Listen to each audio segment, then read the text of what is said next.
9 ജനുവരി ഞാൻ ട്രേഡ് ചെയ്യാൻ പോകുന്ന ഇമ്പോർട്ടൻറ്റ് ഏരിയാസ്, ലിക്വിഡിറ്റി ഏരിയാസ് ഏതൊക്കെ നോക്കാം. നിഫ്റ്റിയിൽ, ബാങ്ക് നിഫ്റ്റിയിലും, ബാങ്ക് നിഫ്റ്റി ഓൾറെഡി ഡെയിലി ഐഡേഴ്സ് ഒക്കെ എടുത്തിട്ട് മാർക്കറ്റ് ഇപ്പോൾ നിൽക്കുകയാണ്. അപ്പം ഒരു ബുള്ളിഷ് മൂവ്മെൻറ്റിനാണ് പ്രോബബിലിറ്റി കൂടുതൽ. അതുപോലെ ആ ഒരു ഡെയിലി ടൈം ഫ്രെയിം എടുത്ത ക്യാൻഡിലിൻ്റെ ലോ എടുത്തു കഴിഞ്ഞാൽ പിന്നെ അപ്സൈഡിലേക്ക് പോകാനാണ് കുറച്ചുകൂടി പ്രോബബിലിറ്റി നയിക്കുന്നത്. അപ്പോൾ നമുക്ക് ഡൗൺ സൈഡ് ലിക്വിഡിറ്റി ഈ ഒരു ഏരിയയിലും അപ്സൈഡ് ലിക്വിഡിറ്റി, അതായത് ഡൗൺ സൈഡ് 49,389 താഴേക്ക് മാർക്കറ്റ് വരികയാണെങ്കിൽ അപ്സൈഡിലേക്കും, അതുപോലെ തന്നെ 50,284 മുകളിലേക്കാണ് മാർക്കറ്റ് പോകുന്നതെങ്കിൽ അപ്സൈഡ് ലിക്വിഡിറ്റി ആയിട്ട് താഴേക്കുള്ള ട്രേഡാണ് ഞാൻ കൺസിഡർ ചെയ്യുക. ഇനി മാർക്കറ്റ് നാളെ ഓപ്പൺ ചെയ്യുമ്പോൾ മാർക്കറ്റ് 49,900 മീൻസ് 50,000 റേഞ്ചിലേക്ക് മാർക്കറ്റ് മൂവ് ചെയ്യുകയാണെങ്കിൽ നമുക്ക് ഈ ഒരു ഏരിയയും കൂടി ഡൗൺ സൈഡ് ലിക്വിഡിറ്റി ആയിട്ട് കൺസിഡർ ചെയ്യാം. പക്ഷേ മാർക്കറ്റ് നാളെ ഈ ഒരു ഏരിയയിലേക്ക് മൂവ് ചെയ്ത് കഴിഞ്ഞാൽ ഈ ഒരു ഏരിയ കൺസിഡർ ചെയ്യാൻ പറ്റുള്ളൂ. ഇപ്പോൾ തൽക്കാലം ആ ഒരു ഏരിയ ഇല്ല. ഇപ്പോൾ ഈ 2 ഏരിയയാണ് ബാങ്ക് നിഫ്റ്റിയിലുള്ളത്.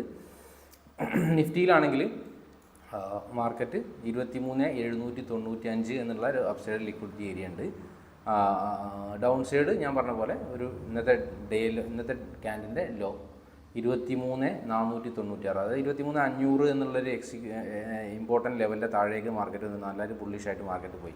നമ്മൾ രാവിലെ തന്നെ അപ്സൈഡിലേക്ക് ട്രേഡ് ചെയ്തിട്ട് SL അടിച്ചതാണ്. ഞാൻ വിചാരിച്ച പോലെ തന്നെ മാർക്കറ്റ് നന്നായിട്ടൊന്ന് ബുള്ളിഷായിട്ട് പോയിട്ടുണ്ട്. പക്ഷേ പിന്നീട് ട്രേഡ്സ് ഒന്നും എടുത്തിട്ടില്ല. നാളെ ഇതാണ് പ്ലാൻ. 23,496 താഴേക്ക് പോവുകയാണെങ്കിൽ അപ്സൈഡിലേക്കും, 23,795 മുകളിലേക്കാണ് പോകുന്നതെങ്കിൽ ഡൗൺ സൈഡിലേക്കായിരിക്കും ഞാൻ ട്രേഡ് പ്ലാൻ ചെയ്യാം. Thank you.